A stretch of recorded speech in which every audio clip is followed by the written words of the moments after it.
All right, y'all. Today we're doing something a little different. I saw a clip from Matt Walsh where he's responding to an article about white men and diversity. And it's got me thinking, how does this whole debate apply to the world of tech? Are DEI programs really hurting innovation? Are white men actually being pushed out of tech?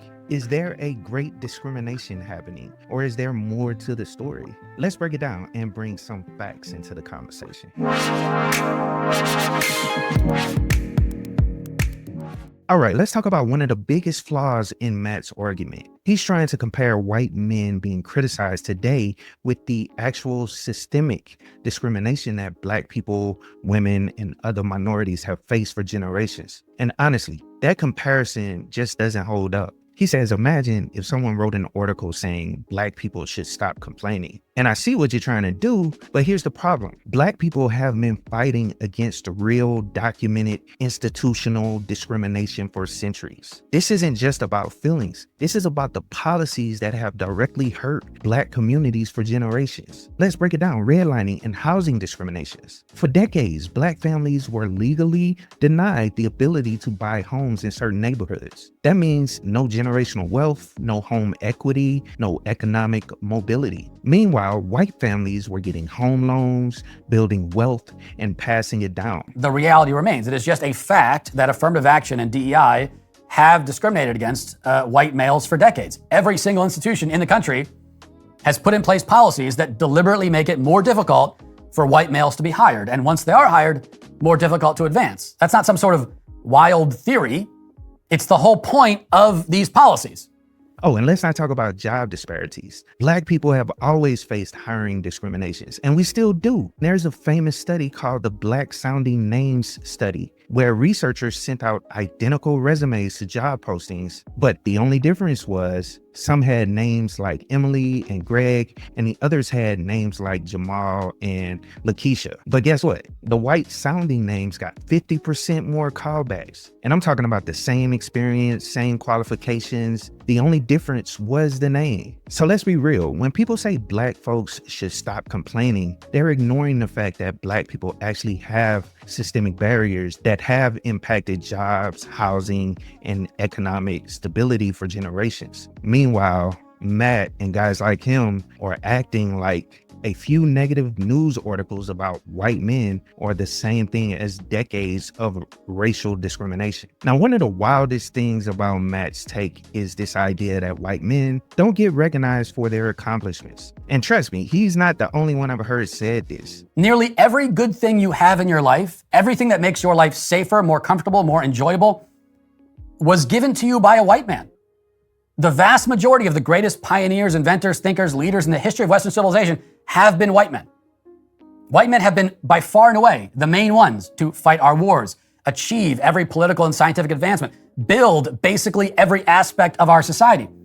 Without white men, you would not have airplanes, you would not have phones, you would not have air conditioning, you would not have cars, computers, trains, modern medicine, microscopes, elevators, x-ray machines, calculus, the periodic table, rocket ships, rocket science, democracy, the abolition of slavery. And I could go on and on and on. But I gotta ask, what world are we living in where white history isn't already everywhere? Think about it. When you go to DC, whose names are on federal buildings? Whose faces are on money? The vast majorities of streets, cities, counties, and schools are named after white historical figures. Most of the books in grade school, the history curriculum, focused on European and American history, almost entirely told through the lens of white leaders, inventors, and pioneers. Let me see if I have this right. As a white man, I get no credit for the good white men have done, but I do share the blame for the bad? Is that how it works? Well, yes, that is how they want it to work. And yet again, this is a rule that does not apply to any other group. Not a single other group. I remember most of my book reports as a kid were about the accomplishments of white men, like the founding fathers, the Wright brothers, Henry Ford, Thomas Edison, all the same names. And let's be real, when we talk about science, math, engineering, the default is always white men. In fact, as we know, all of these groups have their own months on the calendar, set aside for the purpose of reflecting on their group achievements.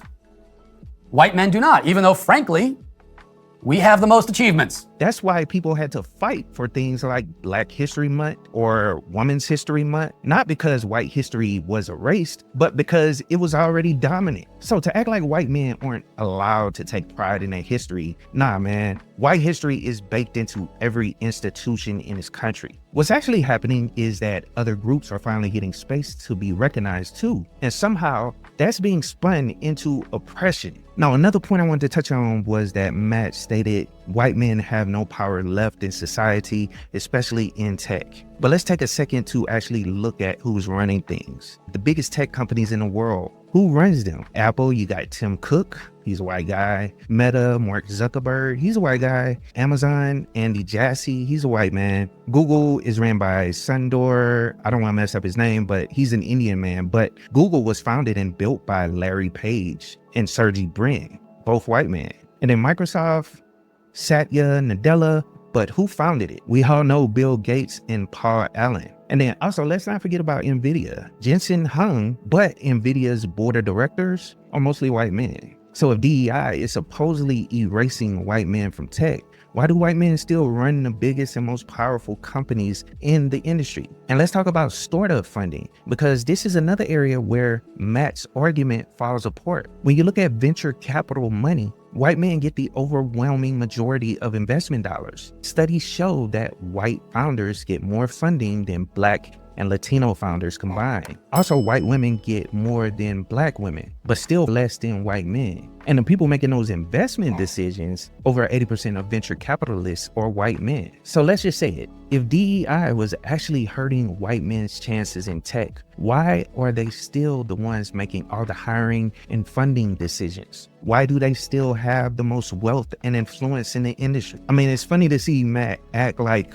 white men are out here struggling to find jobs. But the reality is the tech industry is still built by and for white men. And yeah, it's changing, but they're not being erased. If anything, they still have more access, more funding, and more leadership opportunities than any other group. The fact that more Black, Latino, and women engineers are getting hired now doesn't mean white men are losing. It just means tech is finally starting to reflect the real world. And that's a good thing. All right, let's talk about the scary DEI in tech, because that's where Matt starts making big claims, saying these initiatives make it harder for white men to get jobs and advance. But is this really true? Let's ignore our feelings and head over to the numbers. The Bureau of Labor Statistics says that white men still make up 60% of leadership positions in tech, while Black and Latino workers together make up less than 15% women, regardless of race. Barely 25% of the field. And in cybersecurity, less than 4% of the professionals are Black. So if I was really blocking white men out of tech,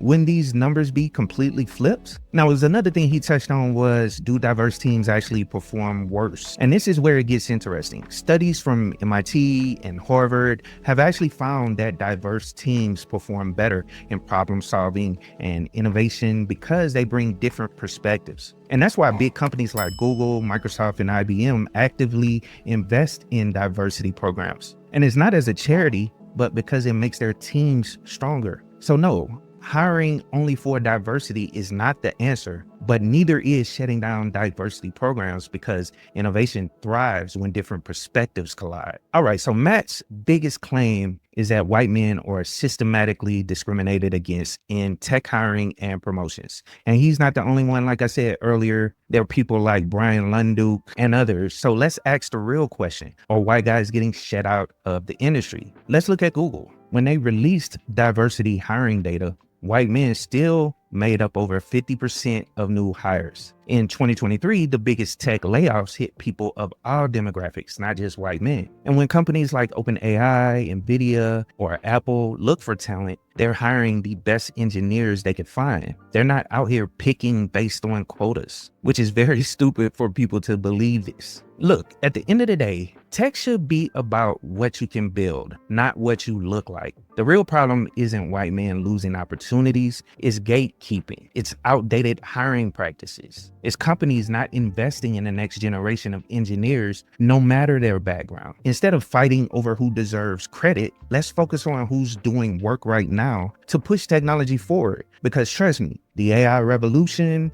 the cloud computing boom, the cybersecurity arms race, none of that cares about your politics. It cares about your skills. Yeah, that's my take on it. Matt Walsh wants to make it sound like white men are under attack in tech and other fields, but the data just doesn't back it up. I'm sorry, guys. The industry is changing, yeah, but that doesn't mean it's leaving anyone behind. It means there's more opportunity than ever for everybody. So let me know what y'all think in the comments. Is DEI actually hurting tech? Also, are we giving credit where it's due? And most importantly, how do we make sure the future of tech is built on talent and not just politics? So hit that button, subscribe if you haven't already, and as always, keep it techie. Yeah, so when I grew up, people said, oh, did you want to be an astronaut when you were a kid? I'm old enough to have lived through the 60s, the moon landing and the rest. And I said no, because it was clear they were not interested in me by who they were sending into space. Right. So there was some mismatches between who we were sending in space and what culture was doing. I still valued that we were going into space, but I didn't feel like I was a part of that. And with DEI, so I always viewed that as a way to encourage agencies to look in places you hadn't looked before for talent that you've been missing. And so if we're going to stop that, and you think every person who's the right, who's correct for a job is white male, that's I don't know what that means. And to fire a 4-star Air Force general with an advanced degree in aerospace engineering, replace him with someone who is who's not a general, it would be a 3-star general. It would be the first 3-star general as head of the Joint Chiefs of Staff ever. That seems like a different form of DEI. It's like you're favoring someone else who's not even qualified. Yo, what's up, y'all? Listen, if you've been sitting there thinking about making a move, let me tell you, tech is where it's at. I don't care where you're coming from, whether you've got a degree, a GED, or just pure hustle. There's room for you in this game. You see, tech is more than just keyboards and code. It's solving problems, creating opportunities, and building the future. You already have what it takes, because tech doesn't care where you start. It cares where you're willing to go. You can teach yourself Linux, learn Python, break into cybersecurity, or even launch your own app. And the resources are out here for free. And yes, you heard me, free. Now, yeah, it's gonna take effort. You'll have to grind, but think about this. The time is gonna pass anyway. So why not invest it in a skill that'll change your life? I mean, tech doesn't just pay the bills, it opens doors to freedom, stability, and generational wealth. So stop doubting yourself, start small, stay consistent, and keep building. Because this isn't just a career, it's a movement. And guess what? You belong here. So let's get it, because the future is yours to build. Keep it techie.